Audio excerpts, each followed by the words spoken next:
Here we go.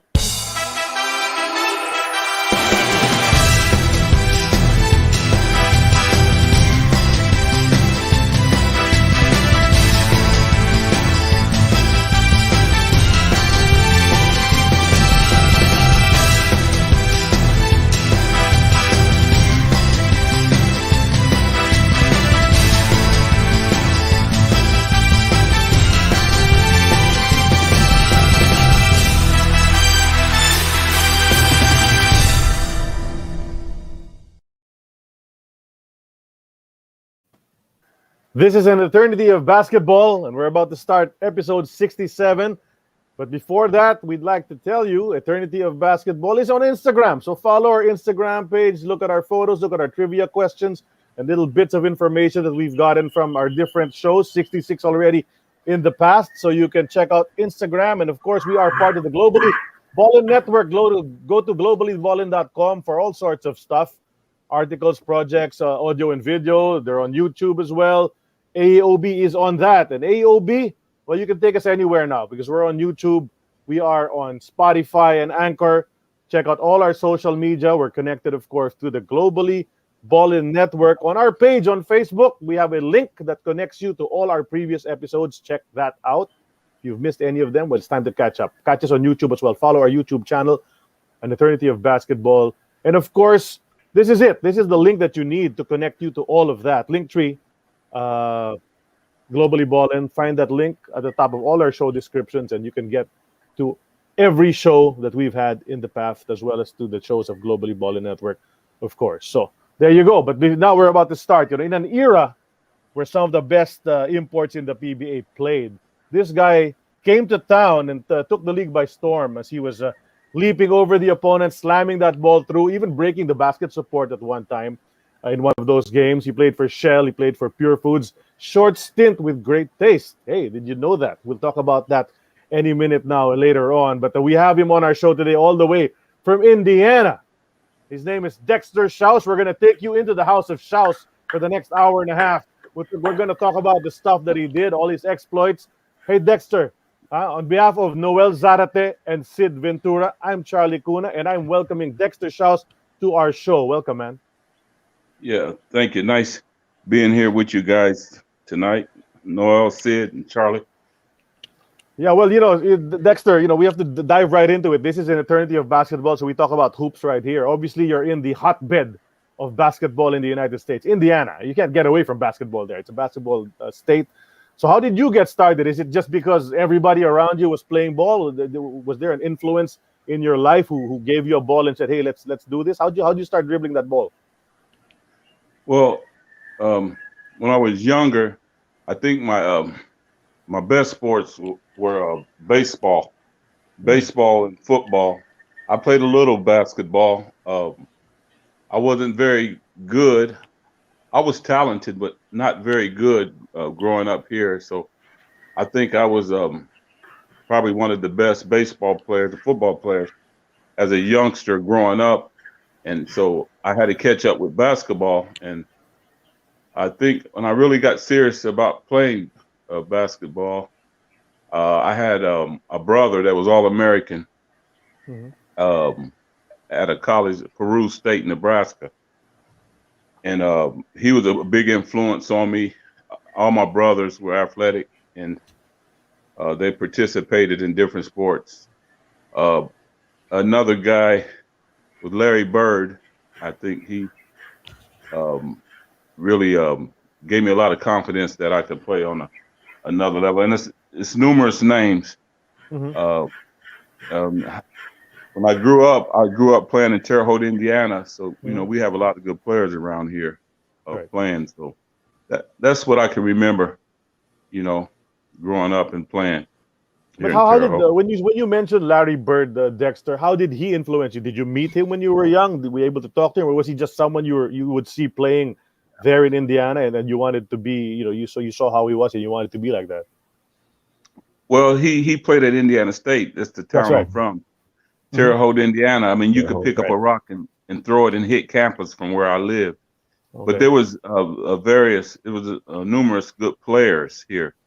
Terre Haute has a long history of some good athletes. You know, we have gold medalists, Hall of Famers here. You know, for a town of this size, you know, it's kind of ironic. We have a lot of big names that you heard in the past, you know, that's from this area. So it wasn't easy getting accepted in basketball. You had to work hard, you know, and that's how everything kind of started for me. We had a high school coach by the name of Howard Sharp, excuse me, and his assistant Stephen Hine here in Terre Haute. They gave me an opportunity when I was in high school to play, you know, and I just start developing and getting better and better. A matter of fact, I think my sophomore year in high school, man, I played on the C team, not the B team, Charlie. Hey, man, the C team, okay? I mean, that's why I tell kids all the time, you never know how it's going to end until you work hard enough to see how it's going to end, you know. So. Well, Dexter, if you were one of the best high school football players and baseball players, why did you just stick to that instead of gutting it out on the C team? Well, you know, that's a good question, Noel. You know, after watching Larry Bird play a little bit, and you know, I didn't know how actually famous this guy was going to be, and I'm around him every day, you know. But I knew it was something special about him, you know. So I start, you know, one day I was playing in the summer. What year it was? It might have been 76, 77. I was on a baseball all-star team, selection team. And I forgot I had practice for 2 straight days, man, because I was with Larry Bird every day working out. So that's when I began to really start liking basketball, you know. So I got kicked off. I showed up. I got on my bike, man, and rode to the baseball field real fast. Fast as I could. Yeah. I remember that I had practice. I said, man, I had practice. And I went there, and the coach kicked me off, and that's the end of that. I never played baseball again. I started playing back now. You know, Blame it on Larry Legend, right? Blame it on Larry. Yeah, pretty much. You're giving me goosebumps right now because I'm a big Larry Bird fan. When you say you were playing with Larry Bird, do you mean you'd go to Indiana State campus and shoot hoops with him? Yes, exactly. I was a gym rat, man. I would just he lived in this place called Married Student Housing. Oh, okay. And where the married people stay or whatever on campus. It was pretty far distance away, but I would walk there and I would bang on his door and he'll look out there. Oh, it's little Dexter. What are you doing here? I mean, you know, I would go to the gym with him. Sometimes he'd pick me up. I wasn't starstruck, but I just knew this guy was special, you know. There was something about him, his work ethic and everything. He showed me a lot about work ethic and how to prepare, you know, to play the game, you know. So it ain't like I'm trying to give him all the credit, but that's the first time I felt like I have a chance. I wanted to play pro basketball, you know, when he was around here. Yes. Are you still in contact with Larry Bird up to today, or? No, Larry. He's probably not in contact with a whole lot of people. He's pretty. Yeah, that's right. He's in contact with his fishing rod and his fish. That's it, right? Yeah, pretty much. A golf. No, yeah, golf he did. He was here in Manila a few years ago. Yeah, and he wasn't talking to too many people. He'd stand in the corner, watch the Pacers do their thing. Watching me talk to him. Yeah. I forced him to talk to me a little bit. He was here, and they had a ceremony for the 1979 team, Indiana State team that played against Magic Johnson, you know, in Michigan State. So they had a welcoming, some special ceremony for them, and I showed up, you know, and then talked to him a little bit and stuff. And, you know, he talked to me, see how I was doing, whatever. But, you know, times change, man. People get kind of, you know, all the stuff he's been through. He probably don't want to really talk to too many people right now. Yeah. That's right. That's right. Well, But well, you how quickly finally, did you how quickly did you shift from the team C team to the A team? How long did it take you to do that? yeah. Well, and when I was in high school, I went to a school, Terre Haute South, and they had good players on the team. They had a couple of McDonald's All-American, Cam Cameron, which was a Mhm. very successful coach in the NFL. He coached major college football. He was a pretty big name, and he's pretty successful. They had a really good team. I think they went to the state a couple of times. But the ironic thing is, I was on the C team because they said I was a troublemaker or whatever. I was nothing like that. Once you get a label, it's hard to shake it off. And That's right. um, I played on there for like a year. I couldn't even dress in games and everything. From 1 year not dressing in games to the next year starting on the varsity team with a rival high school. So I worked real hard to get in that position. Hmm. You were the tallest of guys. How tall were you in high school? You were Yeah. already 6 foot at the time. Yes, I was probably like 6 foot or so. I think I was like 6 foot, Mhm. 6'1", high school. Yes. What did you develop this explosiveness that we saw you in your when you were in your prime? Um, I think it comes from participating in different sports, Uh-huh. um, baseball, back in the 60s and 70s, man, we didn't have cars and Jimmys. You know how it is in Philippines, Yeah. man. You don't have all that. GD. We had to walk. We walked most of the time. See, I think that strengthened up my legs, man.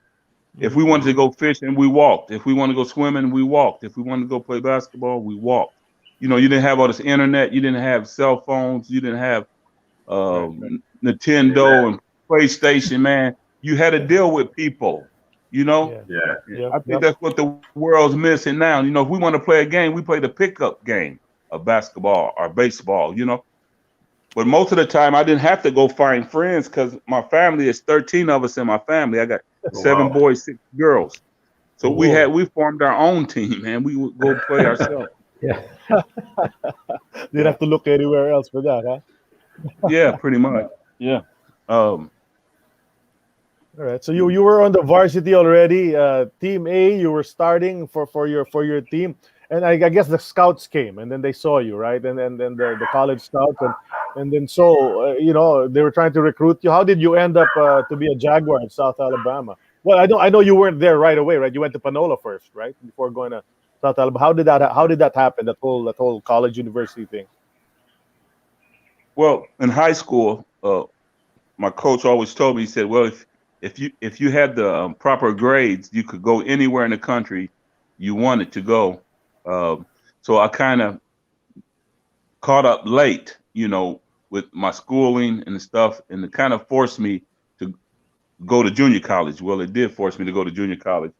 Hmm. But my story is we had um, a graduate assistant on the high school team. His name was Rick Reed. I think that's his name. And he was friends with a guy named Paul Peck that was a junior college coach down in Texas. Um, and to be honest with you, I felt I was one of the better players in the state back there coming out in 81. Hmm. But I had to go to junior college. So I had one school that wanted me, believe it or not. And the rest is history. I'm sure he was very happy to get a player like me as a freshman in college and everything. But I was pretty successful. I was first team All American, MVP of the conference. I was the highest recruit in the country for a guard. Coming out of junior college. So things start to pick up and progress in that point in my life. Hmm. Who was your role model? You played guard, of course. You can say Larry Bird, but he actually played more forward. But who did you look up to when you were developing as a player and say, "I want to be just like this guy," and you started emulating his moves? Dr. J, of course. I mean, Dr. J, man, he was a legend. I mean, we would try to do every move he did on TV. We would go outside in the dirt court and try to, actually do that move that we just seen on TV. I mean, Yeah. he, Up and under. he was one of my Yep. basketball guys I looked up to. But far as guards, you had many guards back in '80, man. I mean, you had Probably Isaiah Thomas or something like that, Yeah. right? I was Oh, about to say. I'm gonna take you. I'm gonna take you back though. Yeah, Isaiah. Yeah. It's possible me and Isaiah could have ended up playing together, but I'm gonna take you back. A tiny Archibald, There you um, go. Another Celtic. Another Celtic. Clyde Frazier. You know these guys, man. Growing Yeah, up, seeing these guys. But my favorite guard was Maurice Cheeks of the Philadelphia Okay. 76ers. Right. Yeah, he was Hall of Fame. a guy that we looked up to. Yeah, I loved his game. I think that's one reason I started wearing number 10 too. But that's who I really looked up to. But you play nothing like Maurice Cheeks. Your That's games true. are totally different because That's Maurice Cheeks true. played below the rim. Hardly took any shots, and you were, we know how you were, but okay, I guess he influenced you in one way or another. But then Maurice Cheeks, definitely. Yeah, that's why I was thinking You can Isaiah, jump. because you're also from Indiana and stuff like that. So I guess you must have watched Isaiah play a bit. Yeah, under Bobby Yeah, Knight, right? well, yeah, me and Isaiah got a story, man. Maybe I don't want to get into it too much, but he was Just a good little, player. just I a like little. Isaiah. Yeah, well, I think I'll tell you a little, okay? Okay. We were at in Vegas at the was it Evander Holyfield? Yeah, Evander Holyfield and what was it Larry Holmes? Yes, I think it was Holyfield. Oh, it might have been the Chavez fight, but anyway, we were there. That's the year that the Dream Team didn't choose him, Mhm. And I told him, I said, "Hey, man, I don't think it's right. You should be on the team." He got pretty aggravated at that, I mean, really angry that I even mentioned it. So since then, if he ever sees this show, I hope we meet again one day. Straighten that little thing. We were getting ready to get physical at one time, Oh yeah. Wow. Wow. So you were close friends with Isaiah as well, or you at least hung out with Isaiah a bit. No. I wasn't. I would say close friends to him, but I have some good brothers, man, some good friends of mine. Winston Morgan that probably knew him well, and Jim Thomas that played with him, and Landon Turner, those type of guys I know personally. Yeah, Landon Turner. That played with him, but I never got to know him personally, especially after the little altercation, So Yeah, So but He was really Yeah, I was really pissed at that. it was really that sensitive for him. I read stories, but this is my first time I've heard a first-hand account of how he felt about being left Think off. about it. Chuck Daly was his coach at Detroit, and he doesn't pick him, right? So go figure. He's really gonna get pissed at that. Well, he should have been on the team. yeah, I agree. I think He should have been on the but team. But about half everyone the knows. team Everyone didn't want knows him. now. And, yeah, Everyone knows about about half the the team didn't want him on the team, so that's the reason. Yeah. Lots of politics going on, yeah. The politics of basketball. That happens. Yeah, That's crazy. Yes. So topic for okay, another. so you were playing at the junior college, as you said. You played in Texas, right? Yes. How did you make the transition? How did South Alabama snag you? I mean, I'm sure you played well. They recruited, but how did you transfer? Well, I had to make a decision, the schools I was thinking about attending, St. John's, Iowa. There's one of the schools. Mhm. What else? Oklahoma. It came down St. to John's. about 6 schools. You would have played with Chris Mullen, Yeah. probably. Yeah, Chris Mullen. Yeah, I'd have played with them. It was a lot of schools back then. It was a different time to get recruited, Yeah. It was a different time to get recruited back then. So I decided I had 2 years of eligibility, and I wanted to go to a school that I could actually help and contribute, to their success. And I thought South Alabama was a school that would fit me. You know, I had no idea that I would end up there. I only had one visit, and my brother said, you know, won't you just give it a try? The coaches was chasing me around on my last visit, came down here chasing me around. I said, you know, I'll give it a try. As soon as I land and stepped on the ground there in Mobile, Alabama, I knew that was where I was supposed to be, you know. So it's kind of weird. But South Alabama has a lot of good players down there, man, that came out of South Alabama. So I thought I would be a good fit, you know, for school. Not too big, not too small, and very competitive in basketball, you know. So how was your stay there? Yeah, go ahead. The 2 years, your 2 years there. How was it in terms of your, individual growth as a player? I was coached by Cliff Ellis. He was the head coach there. And when I arrived there in, I think, 83, his motto was no pain, no gain, you know. We practice hard, very competitive players on the team from 1 to 12, man. It was a tough deal, you know.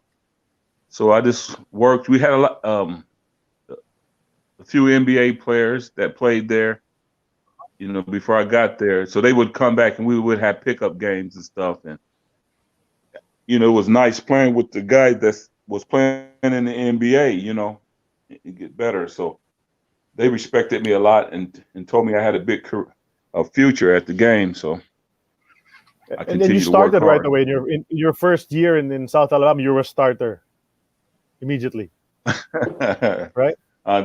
That's kind of, yeah. Well, there's a story to that too. All right. Okay. You know, coming into South Alabama with all the hype and everything I came there with, I started the 16th player on the team when the season, you know, started due to some altercation stuff that that had happened, you know, in the summertime. So I started off number 16 before the season. So the first game, you know, I worked my way up. When the coach put me in the game, I never ever came out again. So that's how that story started out, you know. Okay. And you ended up as the third leading scorer on that team. Of course, the leading scorer for that team was a guy who was picked in the first round the same year you were drafted. His name's Terry Catledge. Of course, everybody knows him, right? He played for the Sixers, the Bullets. But so Terry Catledge, how was he? It must have been nice to have a guy who could bully his way to the hoop the way he did. You know, passing the ball to him inside. Oh yeah. He was one of the better players I ever played with. He was about 6'9", demanded the ball, was strong, either hand. He was a bulldog, 6'9" bulldog, you know. I would say he's one of the better players that I've ever played with. We were captains on the team and former roommates. He was he was a different kind of guy, but he could play. He could play, man. Yeah, different kind of guy. He actually came over here. Yeah. He was also supposed to play for Shell in one of the conferences in early 90s. But before this conference started, something happened. And is that when one of his bad wills, he had a bad will that went out and he went to the Philippines to see what he could do, huh? Is that when he started getting injured when he went to the Philippines? Probably. That's what happens to a lot of these guys, right? Took before all that the money, conference man. started, Shell, there was a big controversy about his suddenly leaving before the conference started. Because people were getting excited, right? Because a former NBA player was going to play and everything, and then he took off. Yeah, he took. Have the Philippines learned yet? Don't get so excited over these NBA players. I sent enough of them home from over there. You can't get it, get excited. Yeah. No, that's what they do. A lot of hype, and they think they're so good. And then you get guys like you never heard of before, Carlos Briggs, and these type of guys, Harold Killing, that you never really heard of before, man, and they're really good players, you know. Right. Like They can fill it Norman up. Black. Yeah, Norman Black also was one of those guys that we never heard of before. They just transformed the league. Yes, Norman How about Black. Sean, Yeah, Sean Norman. It's Chambers. many of Yeah. them. There's a lot Yeah, of them. Sean There's a lot of them. Chambers. Mm-hmm. Mm-hmm. No, but I have a question about that team. I was checking out your roster on that team. So I said you were the third leading scorer. You had Catledge at 1. There's a guy who was the second leading scorer on your team, Michael Guerin. So he scored like 15 points a game. Your first year there. What happened to him? Because it's you and Catledge who made it to the NBA, but Guerin, I didn't hear of him anymore after that. What happened there? Guerin, G man, that's my roommate. That was my roommate my junior year. He should have made it to. Yeah, he should have made it into the league and played a little bit. He was a good player.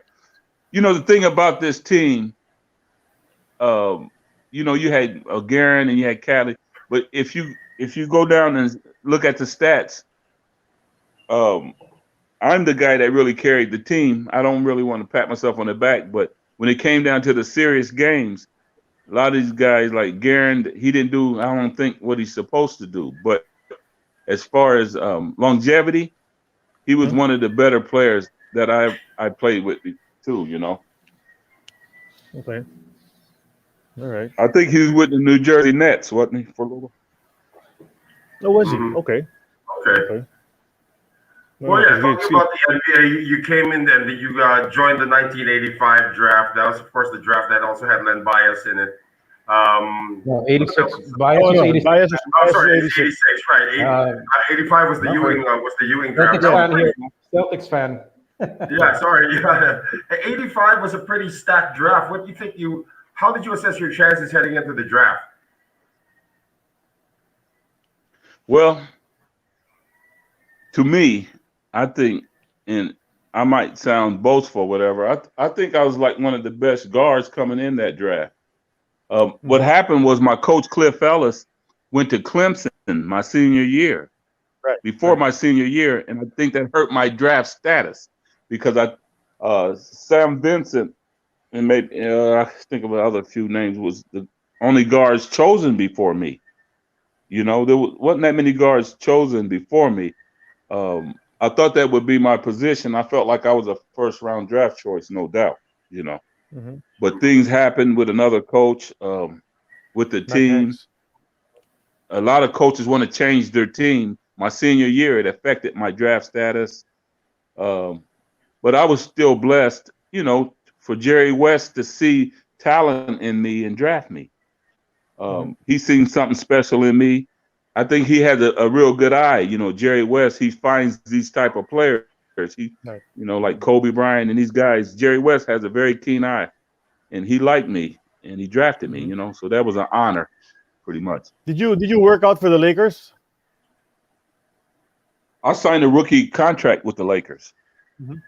No, but I mean before the draft. Before the draft, you worked out for them, and they already told you. I never worked there. Oh, okay. So out of nowhere, they picked you. No. Okay.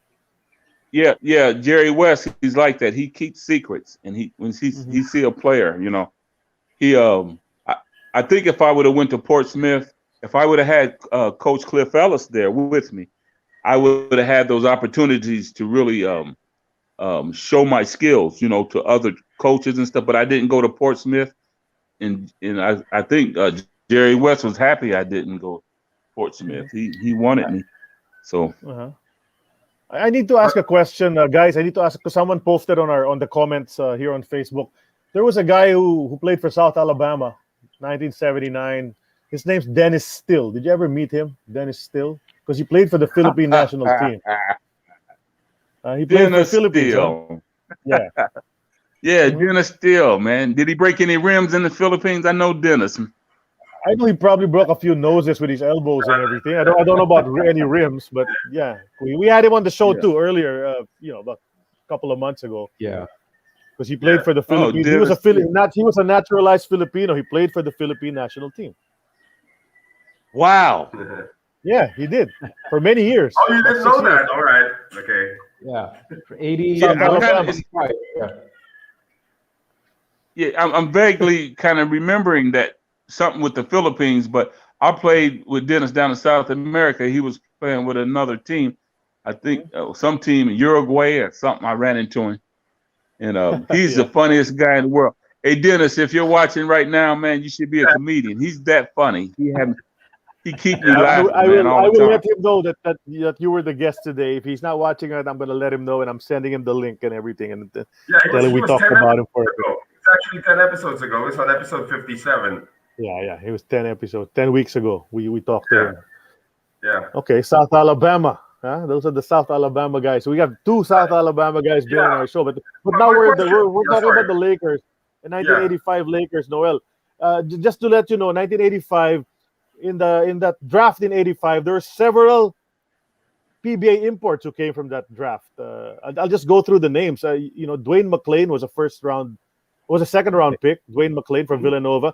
Perry Young, who you played with in Shell, was drafted in the same draft in the third round. Harold Keeling was in the third round as well. You know him. We talked about it the other day. You know Harold Keeling. Manila Beer. Derek Gervin, George's son, also played for other foods like Dexter. Brother. Yep. Brother. He was a very good player. Derek Gervin. Then Sugar Ray Hall played for the IBA All-Stars, and you played against them. You know Ray Hall. Dexter, you played against them with Sean Chambers and everything. That mini tournament that you joined Great Taste with. Tommy Davis, who played for Ginebra, was in that same draft. Carlton Cooper, who played for Manila Beer in '86, first conference. Michael Phelps, who played for San Miguel in 1989 when they won a Grand Slam. Yes. And Keith Gray, who played for Ginebra in 1986 as well. So these are the guys who played in the PBA eventually from the 1985 draft, including, of course, Dexter Shouse in the 92nd pick in the fourth round for the LA Lakers. Mm-hmm. But among the names you realize I was. Sorry, Dexter. Among the names that Charlie just mentioned, I mean, who did you have a relationship with? Who did you play against? And who do you have the best memories of all of the names you just mentioned? In the PBA? Yeah, against them in the PBA. Or maybe in another league. Maybe in college. Play against them in college. Yeah. Or in the CBA or in any league, if we're talking about the PBA, I mean, who could forget Billy Ray Bates, man? I mean, when I first arrived in the Philippines, the first thing that I ever heard of Billy Ray was, "Do you know the Black Superman?" So I'm thinking, So I'm thinking, the Black Superman. There's a Black Superman in the Philippines, So I said, did I come over here for that, man, to get executed by something is that why I came here? So everybody tell me about this Black Superman, So it was kind of funny.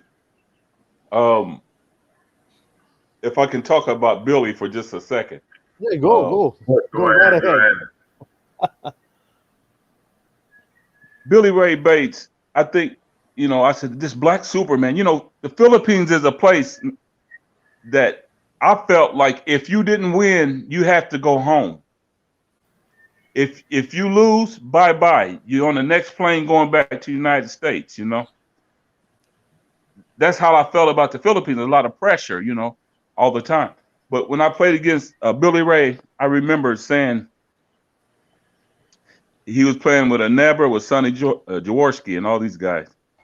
And I told Billy, I said, I got kryptonite for you, Billy Ray. And Billy will tell you right now. Billy will tell you that Dexter Shouse was not scared of him at all. But the first time we played him, I said, Billy, I got some kryptonite for you. But the weird thing about it, Billy never said two words to me, ever.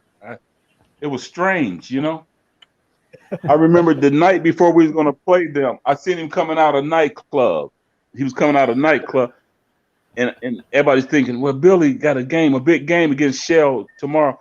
He's coming out of a nightclub, but it's kind of ironic. I was coming out of the same nightclub, and I was getting ready to say something to Billy. But I don't know if Billy Ray was scared of me or he just knew that I wasn't scared of him. But he never said over 2 words to me. But I'm sure he respected me, you know. Um, Yeah. but you know, the Philippines is a place that, you know, this aura, you know, they call him the Black Superman. So he lived like the Black Superman, really, like on the court, everything he did. Yeah, You know, Billy Ray Bates was like a cartoon superhero out of a magazine, man. He was a weird dude, you know. He was pretty weird dude. How weird! Maybe you can tell us an anecdote or two that you've actually seen. It becoming weird. Just his aura around him, you know. It's kind of gratifying that I played against him, you know. I don't think I ever lost against him. Did I ever lose against him? Do you have the records there or something? I don't know. I don't think I did. We'll check. But that conference that you first played here in '86, Ginebra went on to win that championship then. So they were a pretty good team. But I wasn't there.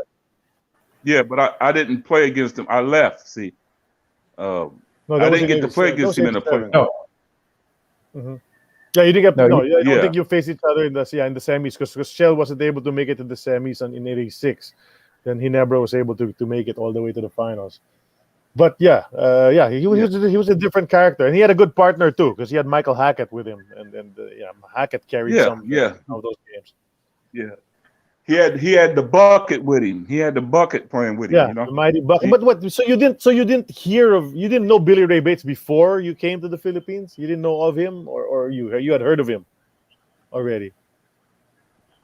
Yeah, I knew Billy from Portland. He played the Portland Trail Blazers. Right. I was watching him one night. Yeah, in the playoffs. So I heard of him and stuff, and his ventures through the CBA and different leagues. I didn't follow up with him so much then until I went, to the Philippines. They was talking about a Black Superman. I'm like, that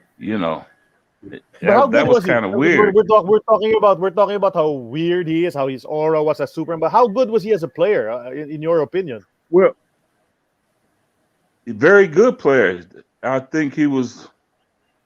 I mean, on paper, you have to say Billy Ray Bates was the greatest player that ever played in the Philippines. You know? Wow. That's big, yeah. You have to be. He's one of the best to ever play.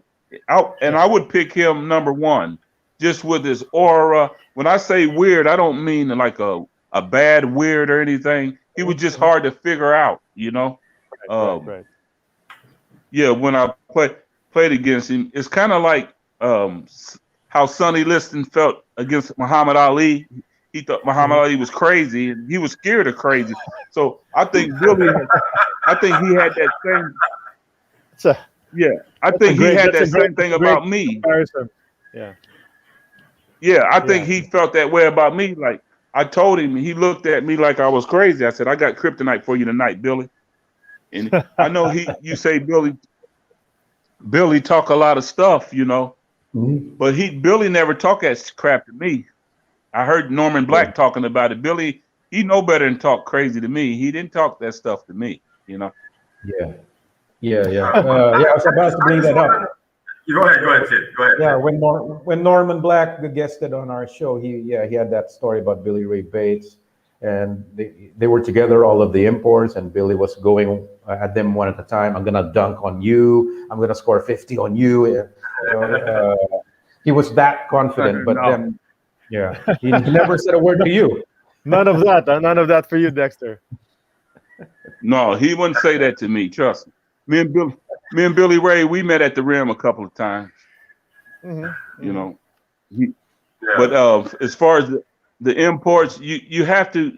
He won a triple crown, didn't he? Didn't Billy win a triple crown? Yes, back in 1983. 1983, they won all three. Of course, he was there in two of them because the other one they all Filipino. But they won all three there. Yeah, that was his first I really year. feel. Well, we could probably get into that later, but I feel like I could have won a triple crown, you know, but it just didn't happen, you know. Right. I just wanted to ask you, Dexter, how did you wind up in the Philippines? I mean, you were with Kansas City in the CBA. You were with Baltimore as well, but then all of a sudden the country Philippines came up. I mean, when did you start hearing about the Philippines the first time, and whether you strongly consider playing overseas in the Philippines? That's when I was with the Lakers. When I came to the Philippines, I came from the Lakers. I was fresh talent, fresh legs. I mean, I should be in the, it's a long story, what happened to me and some stuff. I don't like getting into it, but when I came to the Philippines, a guy named Jim White, some agent got me over, named Jim White or something like that. And he told a lot of teams about me over there, and they picked me up in the Philippines. And so just another job, I never been out of the country. That was the first time I ever been out of the country when I came and played for a former chef. That was a 12-hour plane ride for you, going all the way to Manila, and then you get to the airport. It's like freaking hot. So what was your first impression of the Philippines when you first arrived? I didn't know what to think. I didn't know what to think. On that long plane ride, I was flying over with a guy named Fred Reynolds, Yep. And he played on that Pan American team with Michael Jordan, I think that summer, And he's been overseas before, so I kind of relied on him a lot about, man, what to expect overseas. I was a little nervous and unsure, what I was getting myself into, but I was very happy when I landed in the Philippines after that long flight, man. I said, oh my God. What was your first impression when you got to the Philippines? I mean, it's a totally different country from where you grew up in. What were the first things you experienced, and what were your first impressions being in a country that you knew was completely foreign, but at the same time you knew basketball was the thing?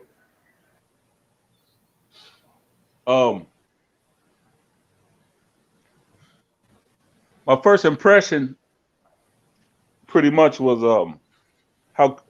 how people love basketball. I was really surprised. I couldn't really understand how could people way over here in Asia, so far away, love basketball like that. It was kind of unique. So my first impression was, don't lose or you'll go home too. There was so much pressure on you. And I was a young guy. I mean, the Philippine basketball, all the countries I played, I won championships in Europe, South America. The most places I've been, I was fortunate enough to win a championship. But I never played in a place like Manila. That is a place that place is no comparison. You know what I'm saying? All around the world, in Europe, basketball in the Philippines. What made the Philippines so different for you? What made it different in a way that you'll never forget? Well, just how fanatical the fans are and how knowledgeable they are about basketball. Right. A lot of people, if you ask 10 people in the United States, what's the number one sport in the Philippines, you might have one or two that'll tell you basketball. A lot of people don't know that it's the number one sport over there. Yeah. And most people assume it's soccer. Like the bubble they played in the NBA. It's kind of similar when I played in the Philippines to like playing in a bubble, in a sense that you got all these good players in the 80s. You had a lot of good players when I played there, man. I don't know if it's ever been the same, but they're all in one city, but everybody is so diverse and to their self with their team. It's kind of weird, Yeah, I mean, going back to what was the name of the place? The Ultra where we played? Ultra, Yeah. Ultra. Ultra, yeah. Okay. Then it's not there anymore, huh? The Ultra? It's Oh, still it is. there. It's still there. Yeah, They so just renamed it. They just renamed it, but it's still there. It's used sometimes for some of the games. They still use it. Yes, but is it like it's not the main place like it used to be, No, no, right? it's not. It's not. No, no, no, no, no. no, no longer. No. That place right there is a famous arena, man. Famous, very famous arena. You know, the alt was. I think it was a little different. I don't know. I haven't seen, kept up with the basketball in so long, but going and playing in the Ultra, man, is like going into the Lion's Den, and you better win, or you're gonna be on the plane going home. You know, Yeah, Yeah. that's. yeah. I mean, I'm being honest with you, man. That's all it Mhm. Yeah. was. You know, No, yeah, Uh-huh. it was. It was. It really was back then. A lot of He- imports were sent home after just one game. Yeah, yeah. I seen Yeah. guys, man, come in the Philippines and play and be back in America the same day, man, that they left the Philippines. Okay. Yeah, yeah. Yeah. We were talking Yeah. about Benny Anders, right, Dexter? Yeah, yeah. Yeah. Yeah. Benny. Yeah, Benny got too many shoes made, man. He got all them lizard shoes made with tassels on the back of it. It's crazy stuff. Crazy. Yeah. But it was a Blame good Fight time. Slamma Jamma for that, I guess. But when you're 23 years old in Manila, making all this money, and you realize that the peso to dollar conversion was to your favor, so you must have been living like a king here as well. Uh, when you're winning in the Philippines, there's nothing better. You know that, right? Of course, you have to be winning.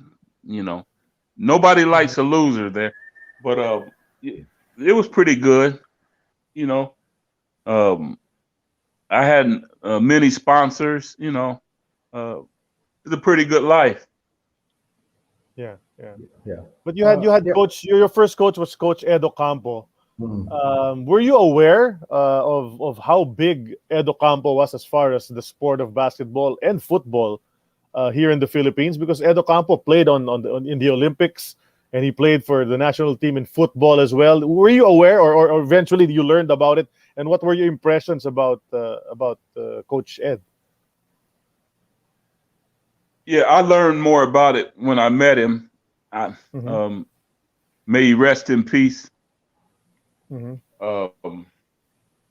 He was one of the closest coaches to me, like Coach Leaper. Both of them were pretty close to Mhm. me, and Baby DeLupian, all Mhm. three. But Coach Ocampo would talk to me a lot, man. We would have dinner Uh-huh. pretty frequently, yeah, and lunch, and he would sip on his Johnny Walker and tell me stories, Lunchtime. Right. much, That's him.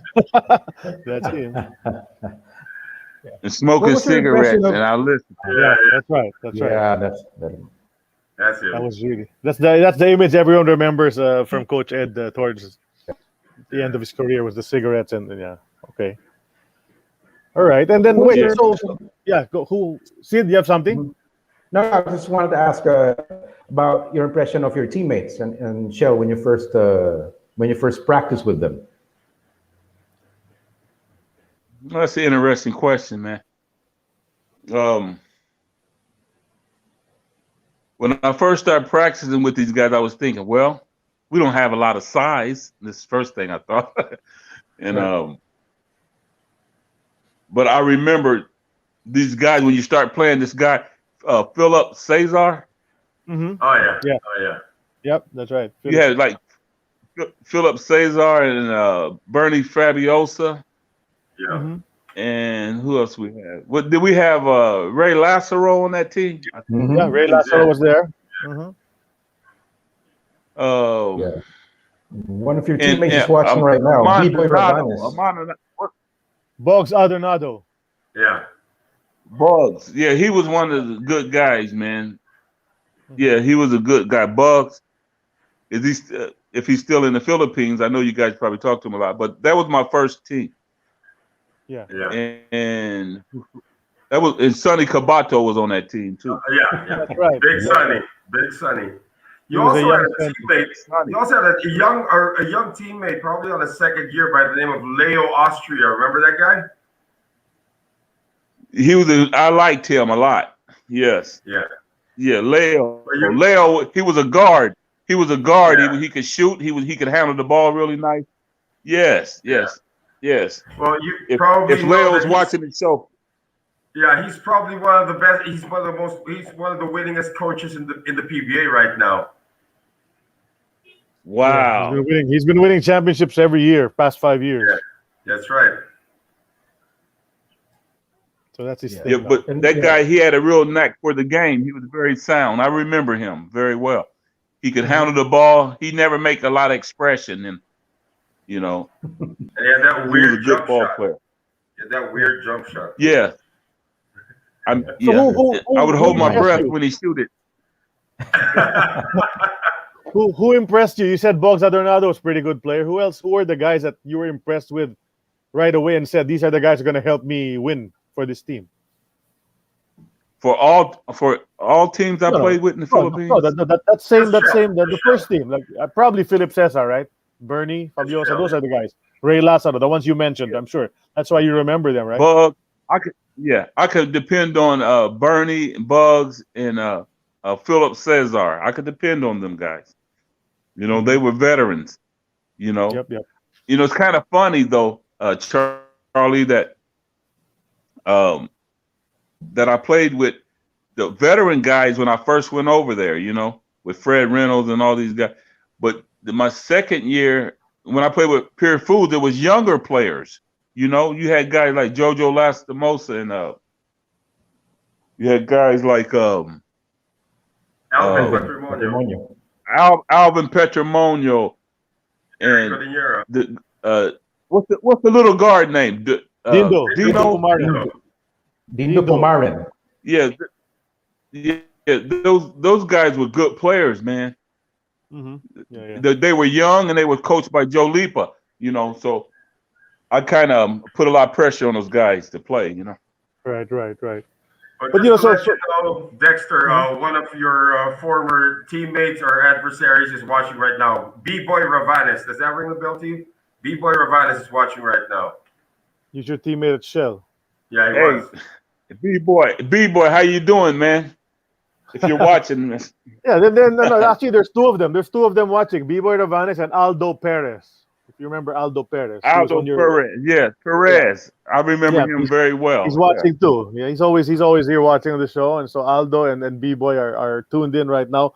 Well, you know, we're talking about your first stint here in 1986. You did come back in 87 for Shell as well. We'll talk about that now, but we just want to remind everybody, Aaron, that the show An Eternity of Basketball is has an Instagram page, so please follow the Instagram page of An Eternity of Basketball. We are part of the Globally Ballin Network. Check out the globallyballin.com website for articles and audio and video projects. Catch it on YouTube as well. AEOB, check us out on all our social media. You can find us on YouTube and Spotify as well. Take us on the go, watch us, listen to us anywhere, anytime. This is An Eternity of Basketball, episode 67. We're still inside the house of Shouse with Dexter Shouse. And of course, check out Globally Ballin, Linktree/Globally Ballin. You'll find all the links to all these different shows. So we continue episode 67 in the house of Shouse. And so we're talking about Shell. 86, you played with Fred Reynolds and Perry Young. And then pretty good performance, but you failed to make it deep into the playoffs. But you were brought back a year later in 87. And this is the part we talk about. Your second stint here in Manila. Your coach was Joe Lipa on Shell. There was a bit of controversy, Dexter. A lot of people are wondering about that because when you played with Shell for the second time, your stint with Shell was cut short. Okay, because you had to leave at a certain point before the conference ended. Can you tell us what happened there? Okay, let me see. That was the second tour in the Philippines, right? The second tour with Shell. Second season with Shell, 87. Because you first came in 86 and then you came back in 87. Okay. And you weren't able to finish the conference. Yes, I think that's the year when I witnessed the bombing, over there by the Manila Garden Hotel. Mm-hmm. Right. Yeah, I was right across the street there at the Wendy's restaurant in Manila Garden. You know where I'm Right. talking about, the area. I know exactly what you're talking about. Yeah. Yeah. Yeah.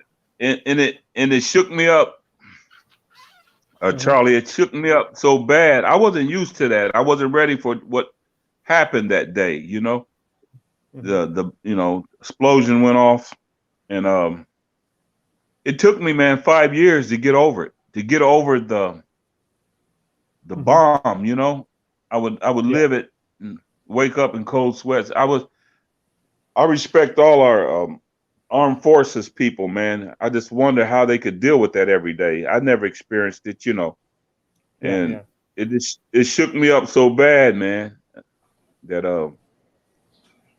I felt like I wasn't safe there or something, you know.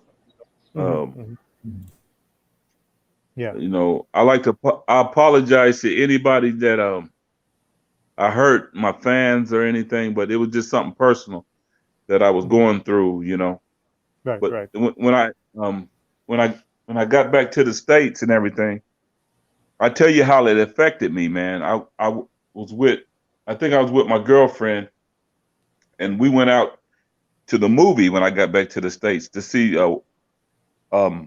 Hello Vietnam. Is that the movie with Robin Williams? Good Morning Vietnam. Good Morning Vietnam. Okay, yeah. Good Morning Vietnam, man. And when we were in the theater, you know, the bomb went off in the movie. You know, I had to get up and leave, man. I was shook up for about 5 years after that experience in the Philippines. You know. Well, it's kind of like post-war. PTSD. Yeah, man.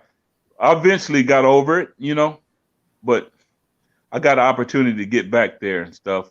So you really heard the explosion when you were at the Manila Garden Hotel. You heard that the bomb really went off. You know, where you saw were there. I was there. I was right across the street. Yeah, you know, it blew the food off my tray off in Wendy's. It blew my food off the tray. You know? That bad. Yeah. The Manila Garden now it's now the Dusit Hotel. It's a Thai hotel now. Dusit Hotel. Oh, okay. So that's the experience I had, and I was like, man, I mean, I could have been right there. I could have been right in that spot 2 minutes before. You know, I was just in that area where it blew up. See, so it affected me a lot. You know. It's all out. So it hasn't changed my opinion though about Philippine people. I love Philippine people. It's my home away from home. You know. I love the culture. Go ahead, Sid. Yeah. Well, I'd just like to go back to the start of the conference that time. Shell was a brand new team, a new coach in Joe Lipa, who was the national team coach as well. How was he as a coach? What was your first impression of him? Well, it was my second coach, Baby DeLupian, and then it was Joe Lipa, right? Yeah, because Baby coached you for a short bit. No, it's about the same time, right? Because Baby coached you for that IBA series. The IBA Yeah. And then when you played against the IBA guys like Sugar Ray Hall and then Sean Chambers and those guys. Oh, right? okay. That's where it was Joe Lipa. I thought I was with Pure Foods with Joe Lipa. Pure Foods. Pure Foods was Baby DeLupan already in '89. Yeah. Joe Lipa was coach of Shell in '87. But what's your memory of him? That's he's also an interesting character. Joe Lipa is one of my he was one of my best friends, man, and like my father figure over there in the Philippines. You know, I remember he coached the national team, right? Right. Yep. So he had a discipline about him that I liked. Being from Indiana, I liked his coaching style. You know. Real discipline and a go-getter, man. He'd get on your butt, man, if you didn't do the right thing, you know. So I like that about him. He wasn't like most pro coaches. They just let the veterans do what they want to. We had a young team. So I like the fact that he put a lot of pressure on us to perform, you know. He actually, there's a comment here. Joe Lipa actually attended a coaching seminar in Indiana under Bobby Knight in the early 80s. So Bob Knight is a big influence also on his coaching philosophy, especially that motion offense that was so popular back then. He picked all of that up from Bobby Knight. Yeah. And me being from Indiana too, I think I helped him a lot because I was disciplined. I played for a Hall of Fame coach here, Howard Sharp. Mhm. And so I think we blended pretty good, I think it was a good match. Yeah, Dexter, when you first arrived in the Philippines and you saw the level of competition and you knew you could average 50 points a game, how did that change your psyche as a basketball player in the Philippines? Averaging 50 points a game? Yeah. Well, I think I was in a situation where the coach kind of let me be myself. You know what I'm saying? He didn't stop me from being who I was, pretty much. Sometimes I can't believe I averaged 50 points a game. I don't, Yeah. I'm like, I actually averaged 50 points a game. I mean, but playing in that league at that time, I think I played in the I don't know how I made the 6-1 conference, but I did. That's right. I was actually wondering about that because when I was doing my research, it said limit of 6'1", but you're not listed at 6'1". You're listed at 6'2" at least. So I don't know how that happened. Well, anyway, that's crazy. Yeah, but things happen. Hey, one of these deals, guys. Noel, one of these deals. You click your neck down a little bit. Yeah. Because they weren't really scientific about the way they measured imports at the time. Now, when you come to the PBA, they make you lie down, and you can't lie about your height anymore because you're lying down.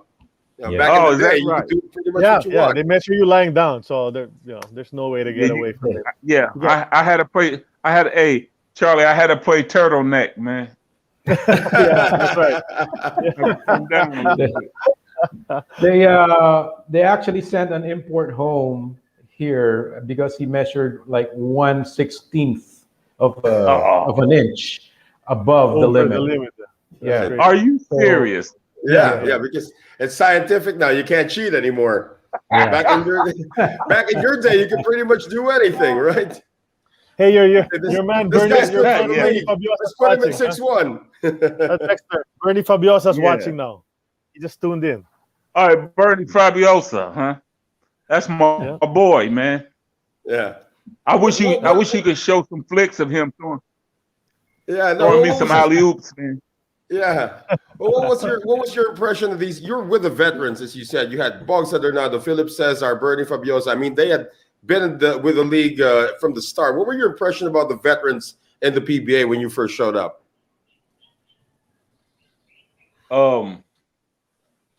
I could tell they were veterans. Especially Philip Cesar smoking them cigarettes in the locker room, right? Yeah. I'm not gonna tell on everybody, but they were veterans, man. But they respected me. They knew I was a young guy. I was talented, and they said this guy wants to win, and they bought into me. They bought into the team, and they respected me. They knew I was going to work hard, so I think they respected me a lot. The veterans. I was a young guy, though, Yeah, look at this. Check this out, Dexter. Here's a couple of photos from your first stint here in the Philippines. Shouse Sparks Shell, it says on the left, and then on the right side, there you are battling for the rebound with Alvin Franklin. Yeah, that's Alvin Franklin of University of Houston. That's Played for Great Place. Okay. And that's Philip Cesar behind. Yeah, Philip's right there. Yeah, and then the other one is Ricardo Brown. Ricardo Brown is the one on the right side, former MVP. Ricardo Brown. What is Ricardo Brown? He was a good player. What is he doing nowadays? He's a school principal in LA. Wow. Yep. Bet you didn't see that coming. Yeah, I didn't see that principal. coming. We're still waiting for him to come on the show.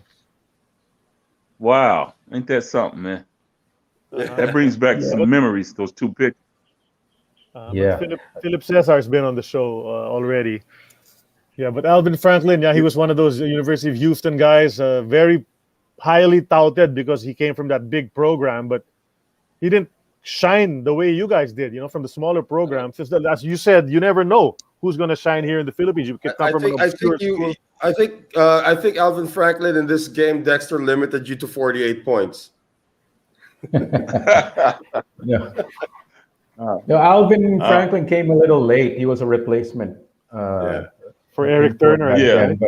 Eric Turner. This was a conference that several former Houston players suited up. Benny Andrews, Rob Williams. Yeah, Rob Williams, man. He was something else, man. He was. Yeah, Rob. Yeah, rest in Rob peace, Williams. Yeah, rest in peace, Rob. That's my boy, man. Yeah, rest in peace. Yeah. So there you are in action. What's the next photo? Let's check out what's next. This is the 1989 playoff team. Yeah. This is where were you here? 1989. After you left in '87, Shell, after the explosion and all that, you didn't come back for 2 years. What did you do in between? Where did you play? Oh, in the CBA. I think I was with this team. I went signed with the Atlanta Hawks to go to. I signed with Atlanta Hawks, and was starting the season with them before I came back to the CBA. This picture, 1989, the Tulsa Fast Breakers. And shout out to my boy, man, the Turner family, man. This picture, it brings back a lot of memories, Yeah, there are also a couple of former PBA imports here, if I'm not mistaken. Yeah. Aaron, we zoom the photo because there's some familiar names there. Yeah, Wes Matthews is on the Wes Matthews, Okay. Yeah.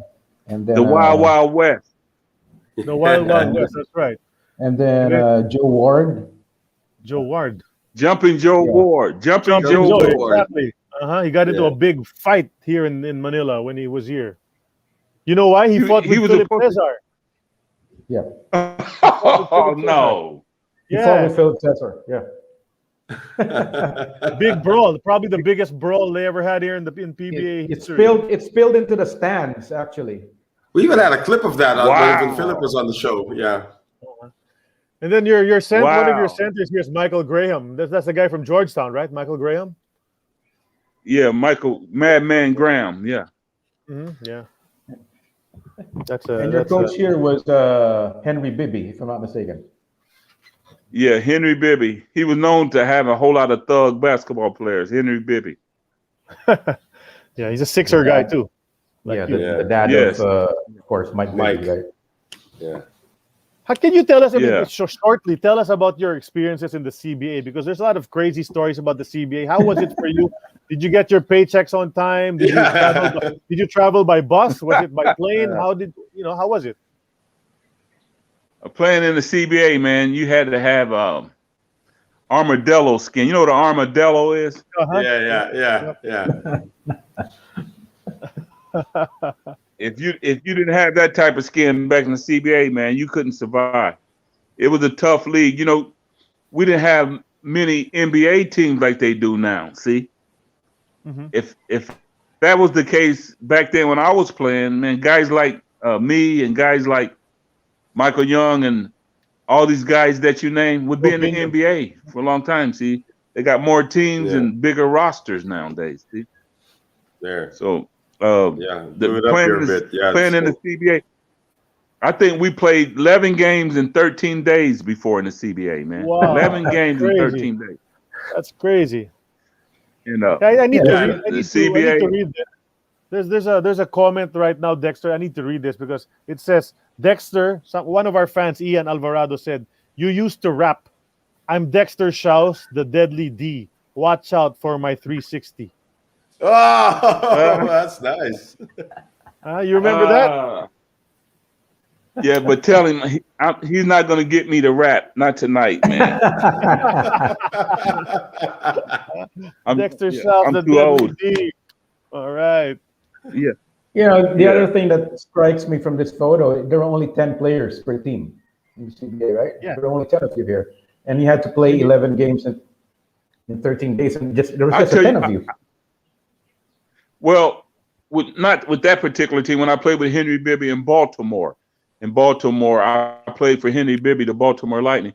This particular team, I tell you, with Henry Bibby, you know, he was a 3-time champion, NCAA with UCLA, you know, and he won the championship with the Knicks back in 71, I think, was it? 70 or whatever. But 70. 70, yeah. He didn't take no lightweights, man. Like with this team, I was the only player that out of 40 players that lasted on this team, this championship team right here. I think he went through 40 players in 1 year. Wow. How can you go through 40 players, man, in 1 year? I was the player that started with the team that lasted. I was the only one that lasted. Well, he didn't start with all these guys. Henry cut everybody else. I was the only one that started with the team that survived, you know? Yeah, so the rest it's of to say that Henry Bibby built the team around you. Yeah, pretty much. You could say that a little bit. Yeah. But he cut. Yeah, sorry, Dexter. I mean, my question is, how was the drug problem in the 80s in the CBA? Because it was pretty rampant in the NBA. I'm sure it was way worse in the CBA.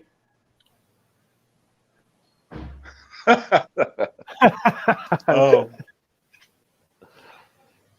Well, I kid around with a couple of my buddies and stuff that played in the CBA and everything, and a couple of guys I know.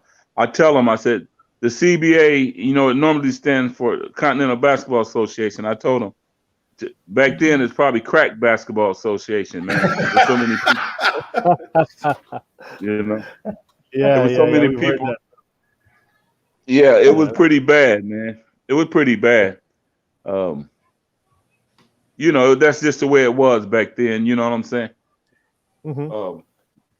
But things got a lot better. It got under control with drug testing and stuff like that. When they start doing that, it cleaned the league up pretty much. You know. That's right. They didn't have any of those traveling cocaine circuses like they had with the Chicago Bulls when Michael Jordan was a rookie, right? Yeah, maybe worse, man. Maybe worse. Let's check out what's next on the list, on the album. Well, here, this is with Pure Foods. Look at you. You're going up against Keith Smart. And you have something to say about that, right, Dexter, about Keith Smart?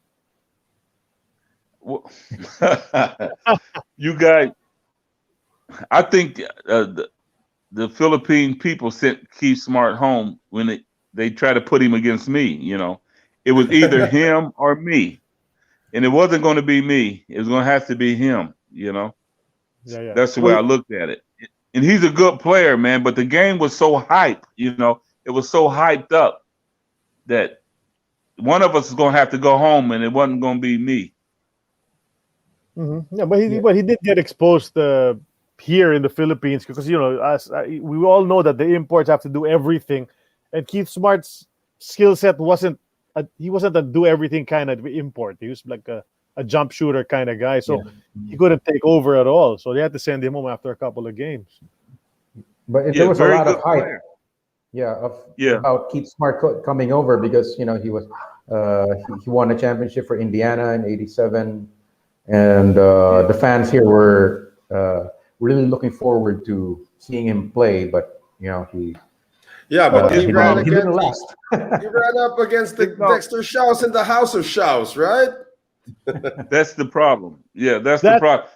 That's his problem. The problem. Yeah, the problem was he had to face me the first game, and that wasn't good, you know.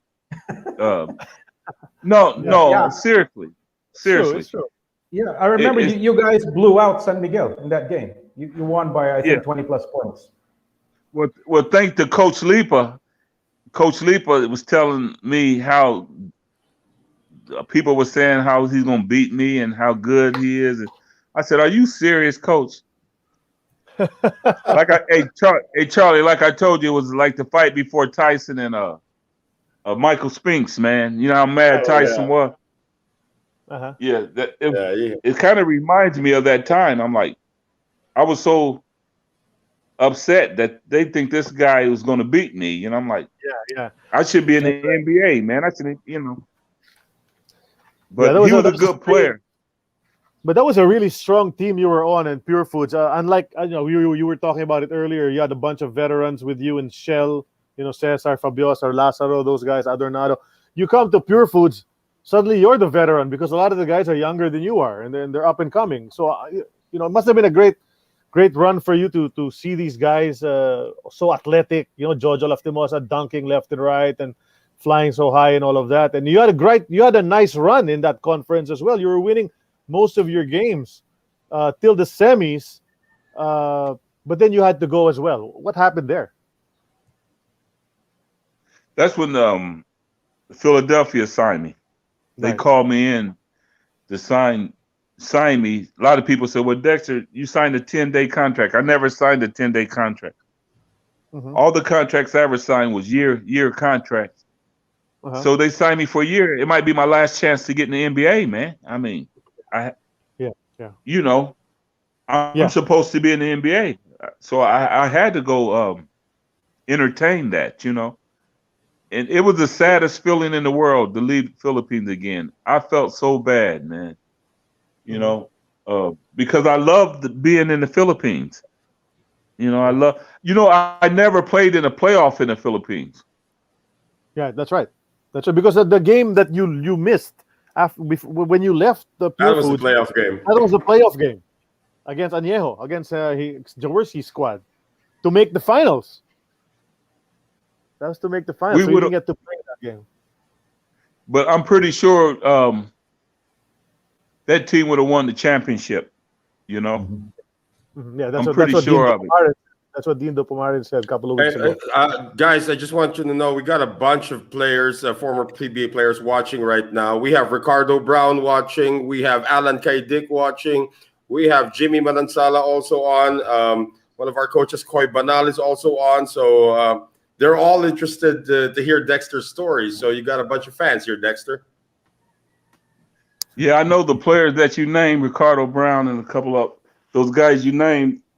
Yeah. They're legends in the Philippines. They're legends in the Philippines, man.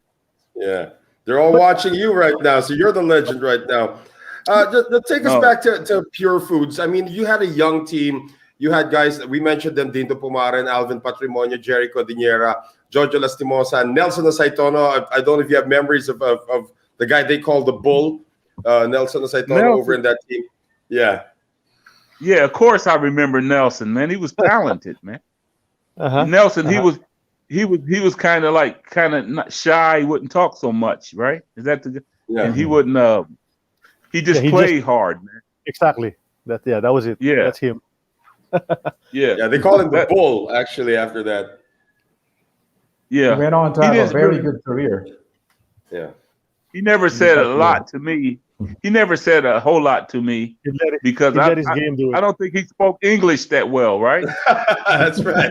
That's very possible, yeah. But a lot of a lot of the players are shy to talk to the imports because of that limitation. But yeah, you have to find a way to communicate.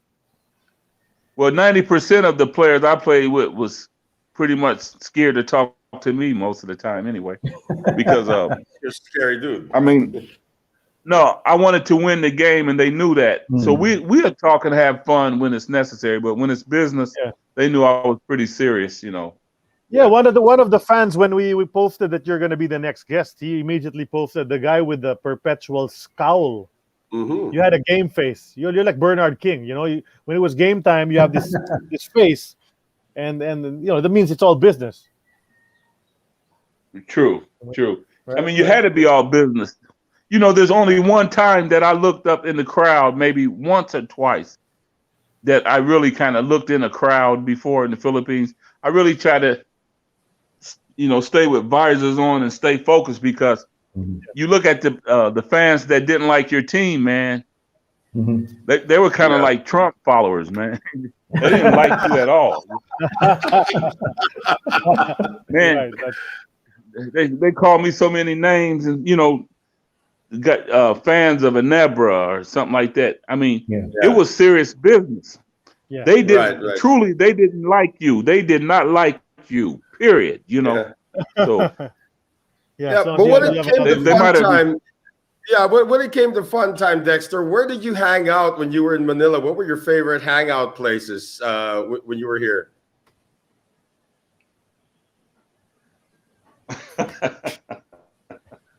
You're probably gonna say Silais anyway, right? Silais Disco. Stargazer. Yeah, Stargazer, Silais Hotel. Yeah. Yeah, I hung out places where people didn't go most of the time. How's that? No, but seriously. Yeah. What food do you remember here? Filipino food. My favorite restaurant was a Kamayan. I used to eat there all the time. Oh yeah. Yeah. Still That was around. the place to go. All the players Still would eat around. there. It's still around. Yeah, it's still around. Yep. Yeah. Yeah, my favorite food was prawn. I ate prawn. I ate that all the time. You know, Uh-huh. you can't get that good prawn here, man. You know, Sugpo. in the Yeah. They Philippines, call it's it the best. sugpo. Yeah. Yeah. Over here it's called sugpo. Yeah, it's the best in the world. You know, um, Yeah. it's just Yeah. it's the country is so unique. You know, I can like talk to people and they have me laughing all the time. You know, because they're so knowledgeable in basketball. Yeah. You can actually have a conversation with people. You know. Not only that, a lot of Filipinos, if not all Filipinos, can understand and speak English too. That's rare because when you travel around the world, you don't get that, right? Yeah. Yes, that's very true. That's very true right there. I think that was that's what made me very comfortable. You know, going over to the Philippines, they speak English. You can understand them. See, I know they got about 100 different dialects of Tagalog, though. Am I right? Yes. Yeah. That's right. But Yeah. Different language. Yeah. but we have different you know, languages here. yeah, but isn't that unique to be able to speak? I told Fred Reynolds that when these guys speak English and made you feel at home. You know, it really made you feel at home. Right. Yeah. Yeah. Dexter, I have a question about the second photo. Yeah, the guy guarding you here is Dennis Abatuan, who was known back then as one of the more rugged enforcers. I just gotta ask you, when you first played here, which local player, PBA player, sort of gave you a welcome to the PBA move? Yeah, who hit you first? His name was Sonny Jaworski. Of course. We got to hear that story. Come on. Come on, Dexter. Share your Sonny Jaworski story. Sonny, step on your feet a lot, Jaworski.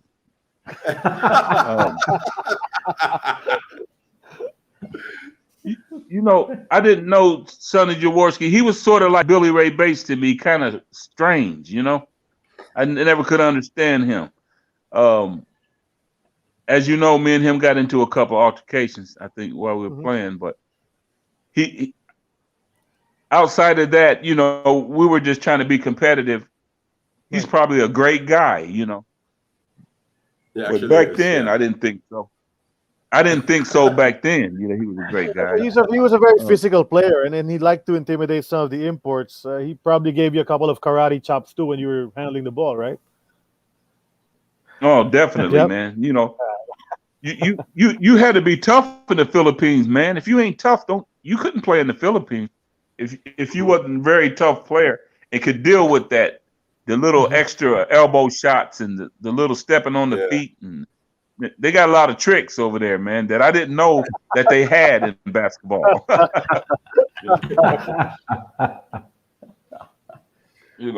We got I have a question. Dexter, when you had to leave for that Philadelphia 76ers stint, was there no way to delay that by a couple of days? Did Philadelphia say you either come today or you miss your chance? Was it that kind of situation? Yeah, I had to go to Philadelphia then. I had to, and I was hurt. I don't know if you guys remember, but I was really injured back then. I had a sciatic nerve going on.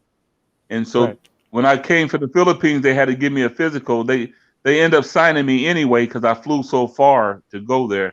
They end up honoring the contract anyway, Right. But so after you left you played for the Sixers and all of that, but you played in South America as well. As you can see from this photo, this is your Brazilian team. Yes, that's a Brazilian national champion team right there. And we end up winning, going to the World Championship, that team. That was a great team right there. There's a lot of good players in there. I'd like to give a shout out to my boy Paloka and the Adar family. I was really close to them. I was really close to a lot of people over there. Kind of bring back memories. When we won 56 games in a row, that team right there. Whoa, really? 56?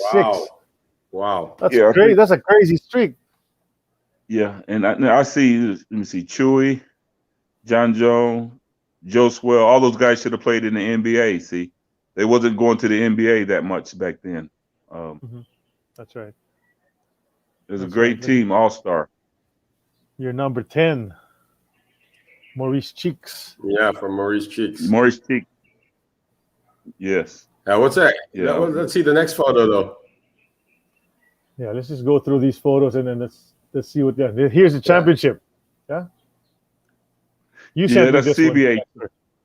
CBA Yeah. Championship.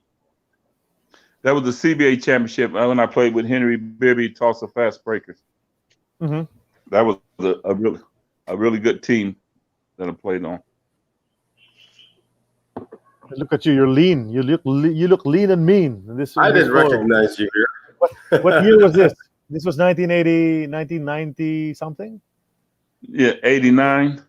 89. Okay, that same year. Okay. I wish I could be that lean now, man. I try to come back over to the Philippines and play again. Have you tried to dunk anytime recently?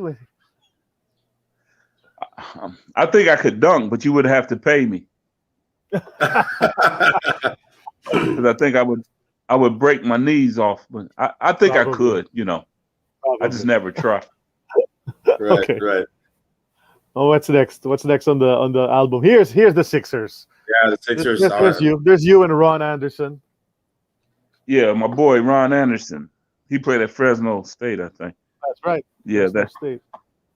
That's when I left the Philippines, and I had to play immediately. Like going there, but I was having issues with my back. Things didn't work out and everything. So I think I was more healthy. A year later, I got pretty healthy after that. So how was it to be with the Sixers? How was your experience? Charles Barkley was there. Charles Barkley, yeah. Tell us about the stint with the Sixers. Well, I knew Charles Barkley. We played against each other in college when he played at Auburn. Right. And I hope he's listening to the show, which he's probably not right now. But we beat them in Auburn, and they had a Chuck Persons, Charles Barkley, a very good team. That team beat Kentucky twice that year. So I knew Charles from college. So when I got with the Sixers, the 76ers is pretty much my family's favorite team. I love Dr. J, man. I love the 76ers, so it's kind of unbelievable I got the opportunity to actually play in the old Spectrum. That was the old Spectrum. That arena. Oh, yeah. So what was it like with Charles? I mean, do you have any anecdotes you want to share about Charles? Was he as crazy as he was when he was still playing, or was he crazier when he was still playing as opposed to now that we see him on TV? Crazier. And he it wasn't a practice or a day that me and Charles Barkley didn't argue. Oh wow. We argued. We always had he always had some kind of weird opinion about something. So until now. We would, Until now, on Inside the NBA. He's always, and I have to, for hours, man, we would talk about silly stuff that he believes in or whatever, but like what? Name it, man. If a frog jumped on the other side of the street, he'll say, no, it didn't. It jumped on that side of the street. We argue about everything. Did you argue about food? Because he had an appetite. Charles Barkley had an appetite when he was playing in the NBA. No, he kind of trimmed down a little bit though from college. He was around mound and rebound pretty much in college, but when he went to the NBA, he kind of trimmed down a little bit. That's right. That's right. Because I read somewhere, Charles Barkley's idea of a balanced diet is having a Big Mac in each hand. Yep. I read that too. Yep. Hey Noel. Yeah. I hope he's not listening to what you said, man. Nah, Charles and I are this. Charles and I are like this, man. Don't worry about it. Yeah. But he's got his arm around your neck. That's why you're that close. Yeah, we're like that. Yeah. But the Sixers, the Sixers were a great team back in the early '80s, championship with Moses and Dr. J and all that. But when you joined the Sixers, how were they doing as a team? Were they good? We made the playoffs that year, We made the playoffs and everything like that. They were pretty good, but they were trying to find their way because they got Rick Mahorn on the team that year. I was pretty close to Rick. I was pretty close to Rick and Ron Anderson and Johnny Dawkins and Scotty Brooks, the coach. That's he right. was on the team. That's the year they had Hawkins and Dawkins, right? Yeah, Hawkins. Hershey Hawkins. They was pretty good. It was pretty good. But I think one East Coast trip, that's when I first joined them from the Philippines. We went on the East Coast swing where we was in New York, Atlanta, and the Washington Bullets back then. Charles got kicked out of all 3 of the games, man. The games that I 3 in a row. So that was my first experience of playing with Charles. He got kicked out of all the games all the time. He would get into it when we played in New York. He would get into it with Charles Oakley. Then we played Atlanta, Kevin Willis, and him and Kevin Willis would lock up.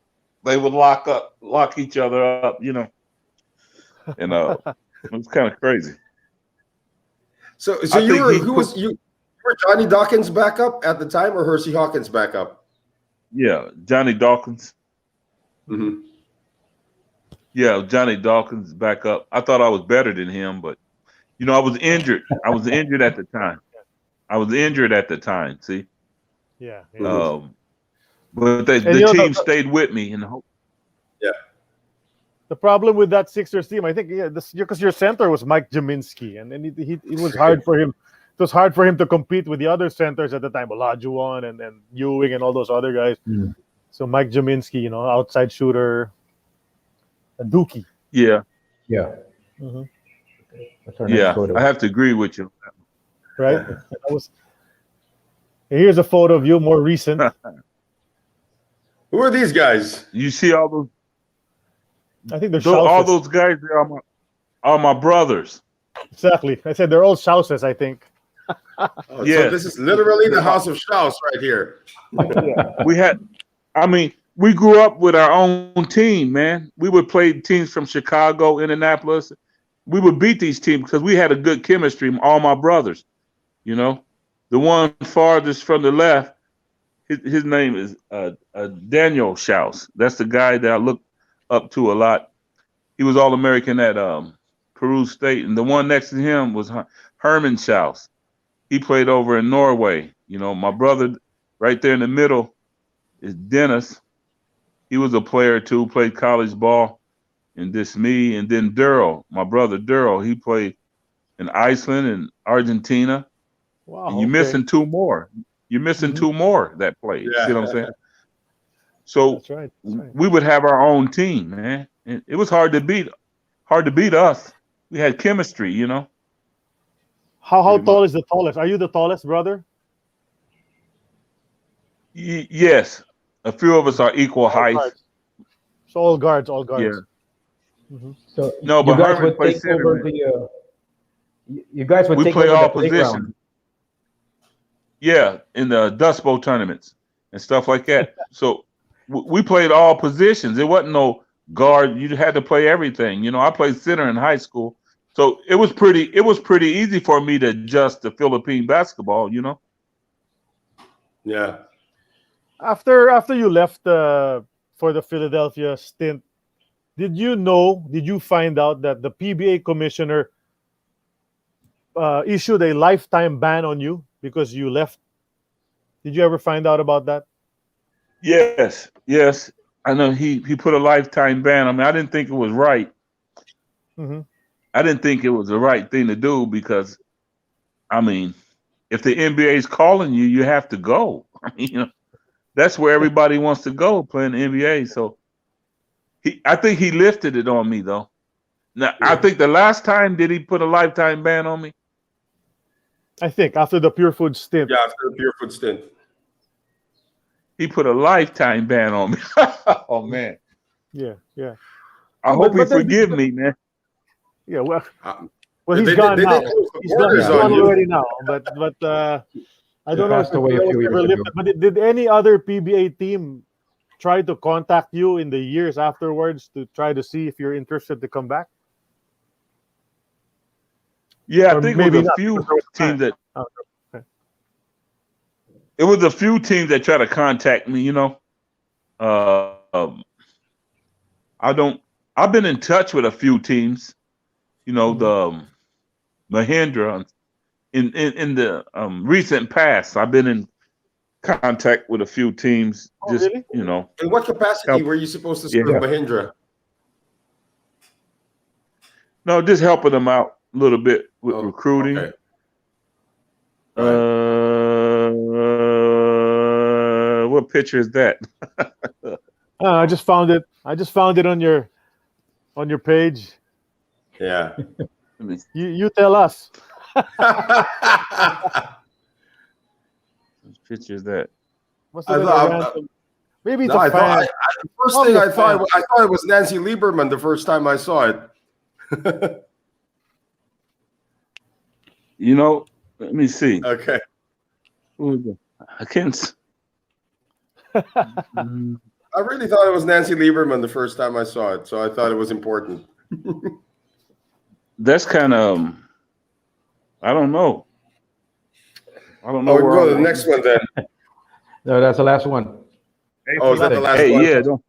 I'm scared you're gonna pull up something, man, and make me go run in the bathroom or something, man. No, we don't have anything. I just want to ask you now about. We can go back to the 4-shot now, Aaron. I just wanted to ask you, Dexter. There says Dexter Shouse Jr. I mean, he's had a lot of hype right now. Your son is the next generation. There's a lot of hype on this kid right now. So tell us about Junior and what how he's evolved as a basketball player. When you start playing basketball competitively on a high level, you have your downfalls, you have your bad experiences, whatever. But he's coming around. He had maybe one or two adjustments he had to make and everything, and now he's figuring the game out. That's why I tell kids all the time, it's not good to get too much hype all the time. You know what I'm saying? You have to earn that hype, and he's getting more mature now, and he's starting to figure it out. So we're going to see what happens from this point on. Right? Does he know that his dad once was like the Wilt Chamberlain of the PBA, was averaging 50 points a game, dunking on people? Does he know about these stories? Yeah, he probably knows. But these young kids, man, they don't. When you get old, man, they don't listen to you. They don't. They can't imagine the works that's put in to be a good basketball player.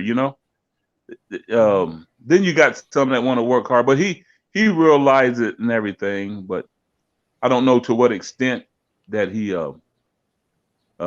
follows it.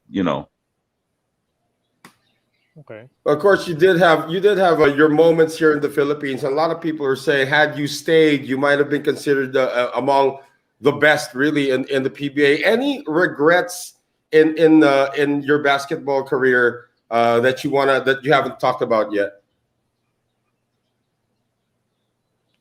Yeah, I mean, when I was with the Lakers, there's a few things happened. I felt like cost me 3 championship rings. I was just learning in life. I was young, but as far as the CBA, there's a few things I wouldn't take anything back. But as far as the Philippines, what I do regret is I knew I would have won the championship with the teams that I did play on. I'm pretty sure of that. I think, and I regret ever leaving the Philippines. If I had to pinpoint one moment in my career, I played a lot of basketball games, all over the world. Mhm. Is that I left the Philippines the way I did. I kind Have of you tried to regret come it, back but since? well, I told Coach Leeper and a couple other friends I would come over here and visit, and come to a couple of games, and visit the people and stuff.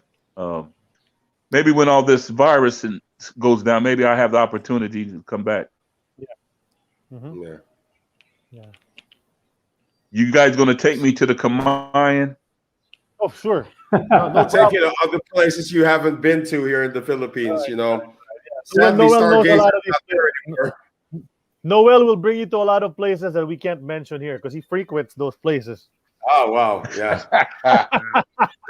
they're called kindergarten cafes and stuff like that. I'm just kidding. Oh, yeah. No, But I heard some of the I heard some Yeah, Go ahead, I heard Dexter. some of the beaches in the Philippines. I heard some of the beaches in the Philippines are like some of the best in the world. Oh yes. You heard right. You heard right. Yeah. Unfortunately, you're a we can't beach go. person. So Yeah. we all We at just home. can't go right now because of this Yeah. pandemic. So after your basketball career, when did you finally call it quits? When you said I'm stop playing basketball right now. What year was this? This was 1999, 2000. I went to settle down pretty much. I think I could have played 10 more years, really. I was in that physical shape. I think I could have played 7 to 10 more years. I've seen guys play like me that won championships, like wherever they went, play to their 50. See what I'm saying? Being involved in an organization some kind of way, they could play for a long time, Yeah. The Philippines. The team- Philippines was the only. Go ahead. The Philippines was the only place that I played professionally and didn't win the championship. Everywhere else, I won the championship. So, Yeah. if that's something that I have to regret, that I didn't stay long enough to win the championship. So. Yeah, that's and yeah, like I said, Dindo Pumaren and then that Pure Foods team. I'm sure they think about that often until now because that could have been their chance to win a championship with you. Well, yeah, but that's way back, and yeah, all we can do is talk about it right now. But then you went on after the Philippines. You played, as you said, in Europe and in South America, and had pretty good stints over there. So pretty long career. I mean, it was a long career. Imagine from being drafted in '85, you got to play another 15 years of hoops. Yeah. Game that you love, and you're still involved with basketball up to today, right? I mean, you still watch the game, you still coach the game, Yeah, I train and I had a video company. I work with players. I'm still involved, but I'm retired, but I still give people helping hands, players helping hands, and I'm still connected to the game, in some capacity. So. Yeah, we got our fans just exchanging Dexter Shouse stories now here on our Facebook page. They're just exchanging.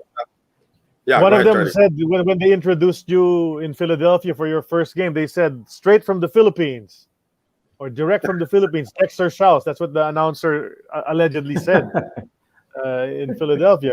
That's how soon you were there. From here you went there, and then they introduced you straight from the Philippines. But it's a long basketball career and interesting, and it's nice that you were able to clarify the shell and the Pure Foods stints for all the fans, because that's what the people were really asking when we posted that you were going to be our guest. A lot of mysteries. That's the question that's the question that came up most in the comments box about why did he leave? Didn't he leave? That's first of all, and then the others would say yes. Why did he leave? And so you were able to explain that, and that's great. I mean, for me, valid maybe. For some, they won't accept it. Pure Foods fans will never accept it, maybe. But that's life, man. That's life. And then you had your chance in the NBA. You were able to play a few games with some all stars. So that's great for you, and you won championships, as you said, in other places as well. Sid has a question. Go, Sid.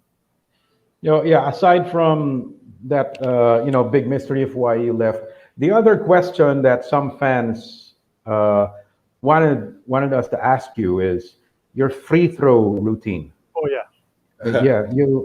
Yeah, they remember you pulling up your shorts and shooting One time, just one sideways. time. Yeah, Yep, yeah.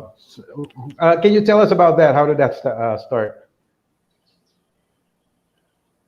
Well, I guess I put up my short a little bit before and straighten up my elbow before I shot the ball. Right. Yeah. I started that in high school with my coach, Coach Sharp. Man, he had this little thing that he would say about your ankle, knee, hip, shoulder, elbow all should be aligned. But the only reason I would pull my shorts up a little bit is it's so hot in the Philippines that So it started sweat here. would drip down. Uh-huh. Far as pulling up my short before I shot, because it was so hot. I mean, Yeah. I don't think I think you guys realize it, but playing in the Philippines, man, you got to be a different kind of person, man. Yes. You can't be normal. You have to be. It's the most unusual place in the world to play basketball, and that's just the fact. Mhm. What do you miss most about the Philippines when you left and you probably thought you're never coming back? What's the thing you miss most about the Philippines?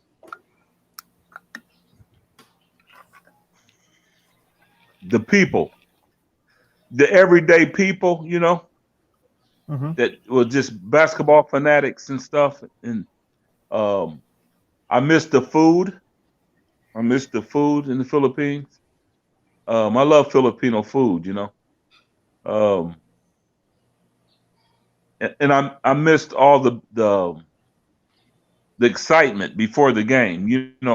It was so hype all the time.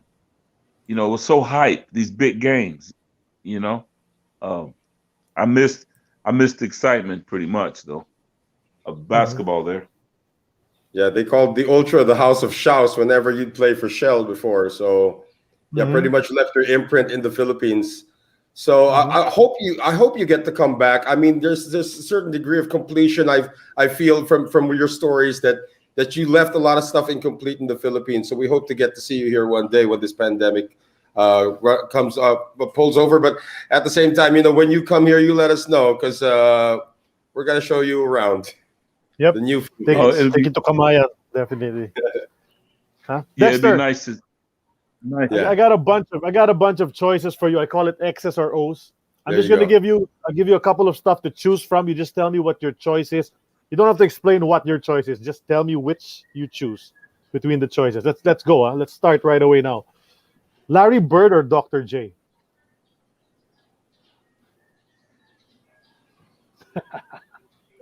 That's just the Mm, first. Dr. J. Okay. Okay. Okay. So Sixers or Celtics? Sixers. Sixers. Hoosiers or Pacers? Hoosiers. Yeah. Okay, Hoosiers. Larry Bird or Magic Johnson?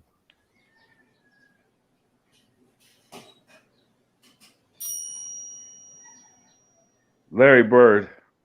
Larry Bird. That took a while. Fred Reynolds or Perry Young? Fred Reynolds. Fred Reynolds.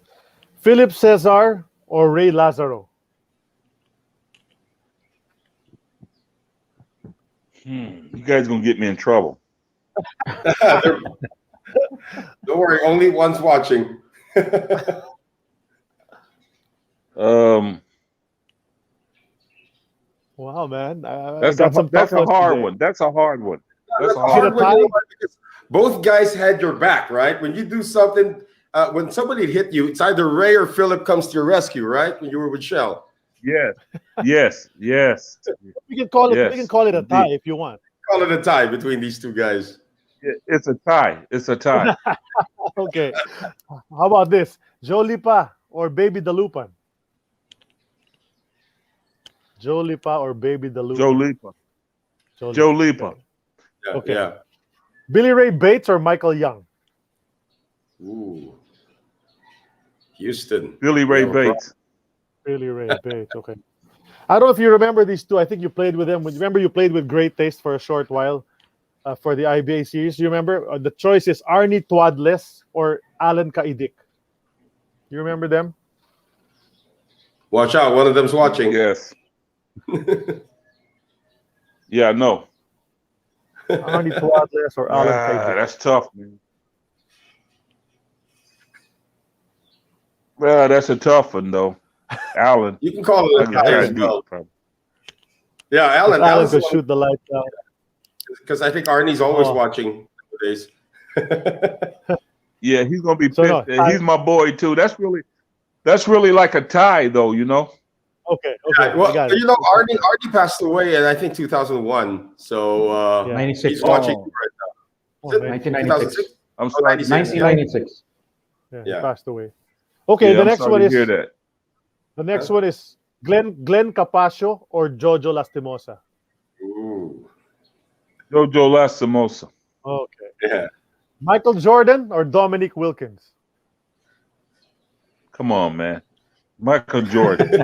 Okay. Yeah, that's not even a question, Charlie. Okay. About Shell or Pure Foods?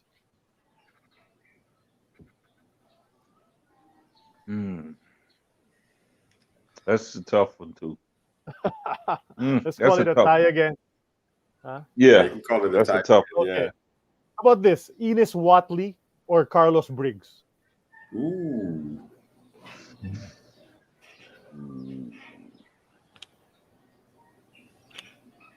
I would go Carlos Briggs. Wow, okay. Yeah, that guy was an animal. Harold Keeling or Rob Williams?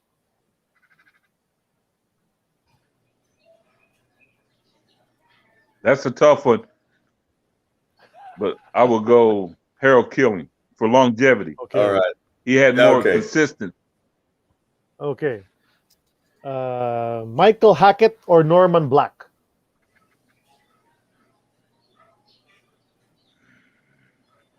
That's a tough one too. I would go Norman Black on that one. All right. But that's a How about tough one this? though. Yeah. Okay. Charlie's I got a tough yeah, one this I got week. tough ones today. Okay, I thought about this Yeah, a lot last night. Tough one this Okay, week, next. Charlie. Bernie Fabiosa or Dean Dopumaren? That's another one. Ooh. I'm giving Dexter a tough time, man. Sorry, I didn't mean it, man. I don't mean it. No, because those guys play with heart, man. Both of them. It's tough, you know. Okay. You know, those All guys right. play with. You could call it a tie as well, though. Yeah. That's a tough one. That's truly a tough one because Bernie. It's the toughest one. I agree with you. Okay. Bernie was tough, man. He was a tough player, you know. He was. Okay. Okay, we'll call it a tie. How about this next one? Grosby or Nike? Grosby all day, man. Right. Okay, how about this? Rick Mahorn Gros- or Sonny Kabatu? Ooh. Rick Mahorn or Sonny Kabatu? All right. I go Sonny Cabato, man. All right. Yeah, man. They're kind of the same player, right? Anyway. Yeah. Yeah. They can set Okay, breaks. No, but Sonny's my boy. I love Yeah. Sonny Cabato. Who doesn't love Sonny Kabatu, except the guys that he hit on the court, right? And then the last one, just to finish this, and I asked this to a couple of the past guests from the States: Al Pacino or Robert De Niro? Robert De Niro. Robert De Niro. Okay, so it's 2-1 Robert De Niro. Okay, Alton Lister chose Robert De Niro too. Yeah. Donnie Ray Coons chose Al Pacino. So that's it. That's X's or O's. Thanks a lot for that, Dexter. Sorry for giving you a hard time. Top choices today. My thing now, Dexter, is that of course you are retired from basketball. You've stayed very close to the sport, but now that you're retired, how do you want the basketball fans, probably more the Philippine fans, to remember you by? They still remember you leaving the country, but now that you've cleared everything up, how do you want the basketball fans in the Philippines to remember Dexter Shouse? What legacy do you want to leave the Filipino fans? I like to say to the Philippine fan, just always know that I gave you 110% every time I stepped out on the court. I always wanted to please the fan base of whatever team I played on, and I respected the game there, the Filipino way. I always want them to know that it's not easy for an American to play. Go over there and play in the Philippines. You got to have tough skin, man, to last over there. So I just want them to know that I left everything out on the floor. You know, I wish things could have been a little different. The Philippines, I just wanted them to know too that it's one of my favorite places I ever played. I'll never forget my time there that I had there in the Philippines. Yeah, hopefully one day you can come over, because I really sense that you really want some closure when you come here. We're going to help you do that when you come over. And the fans appreciate you, Dexter. They remember you, even if you didn't, win the championship. You didn't finish 2 of the stints that you came, but everybody remembers your style of play, your exciting style of play, and your brand of basketball. So you're well remembered and well loved by the Filipino fans. Sid, do you have something? Yeah. Well, yeah. Just to add to that, before I get to my segment, one of your former adversaries actually commented on our Facebook page. He hopes he gets to watch this because he remembers you as a beast. That was Sean Chambers. He commented, and he really wanted to see what you've been up to. My segment is favorite 5. I'm gonna ask you, who were your 5 favorite teammates here in the Philippines?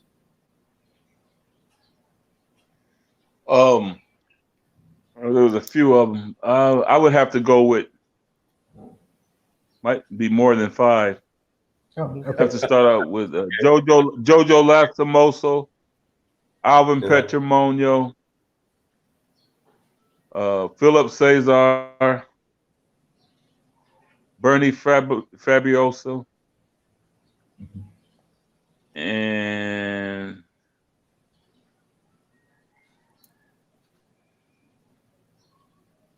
Bugs. It had to be Bugs. that's 5. I would go.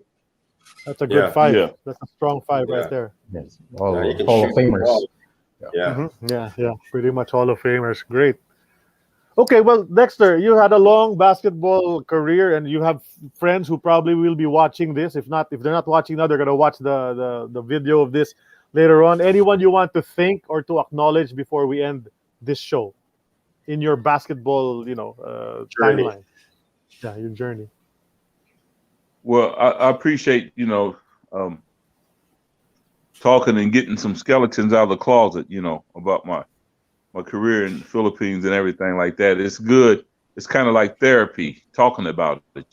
I haven't talked about it in a long time, man. So I thank you guys, Sid, Noel, and give me the opportunity to be on your show and kind of express stuff and make people understand that I love the Philippines, and you always be in my heart, man.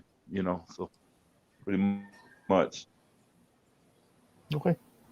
Well, that's it. That's great. It's been great. Chatting with you, Dexter. And we anticipated this, and then finally you're here, and then we're done. And then past 2 hours, lots of stories about what happened inside the house of Shouse.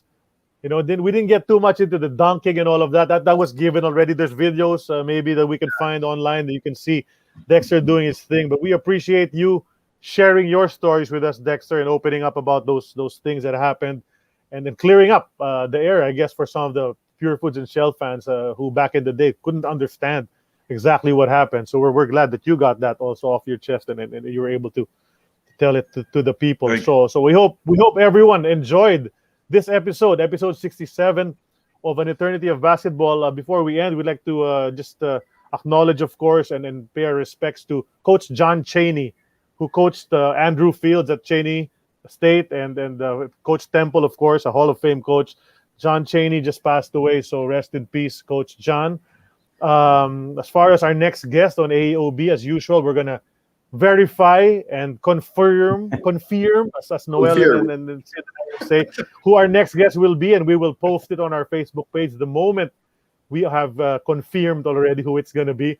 So episode 67 is in the books. Once again, we had Dexter Shouse with us on behalf of Noel Zarate and Sid Ventura, my partners as usual, and the rest of our crew here on AEOB.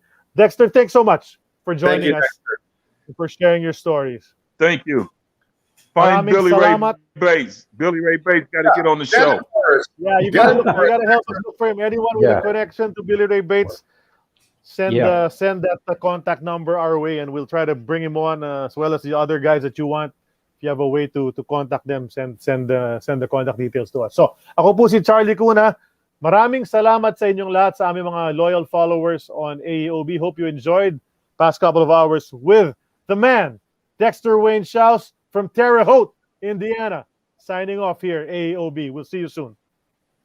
All right, man. You guys take care. All right, bye-bye. You too. Thank you too. Thank you.